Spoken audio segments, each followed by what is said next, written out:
आता माझा व्ह्यू इथं मी क्लिअर सांगतोय. 22,350चा सीईचा चार्ट आहे. 108 म्हणजे 109च्या वरती आपण अपसाईडचा विचार करणार आहे. इथं सेटअपनुसार बघायला तर ग्रीन लाईन मार्क केलं त्याच्यावरती. आणि डाऊन साईडला जर ट्रेड करायचं झालं असेल तर सेम स्ट्राईक प्राइस 22,350 140च्या वरती. हा आजचा माझा व्ह्यू असणार आहे. तुम्ही तुमच्या हिशोबाने जिथं मिळेल तिथं प्रॉफिट बुक करू शकता. वरती गेली थम्सअप द्या पटपट.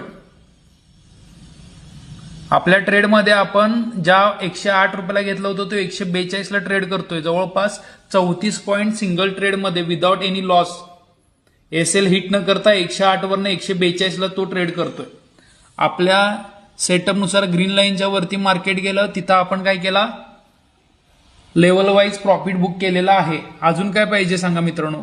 डिसिप्लिन वाईज ट्रेड करायचा आणि ग्रीन मध्ये राहायचं रोज. ओव्हर ट्रेडिंग अजिबात नाही करायची. ऑप्शन ट्रेडिंग लोक म्हणतात ऑप्शन ट्रेडिंग मध्ये पैसा मिळत नाही. पैसा मिळतो, खरं कुणाला मिळतो, जो डिसिप्लिन वाईज ट्रेड करतो त्याला मिळतो.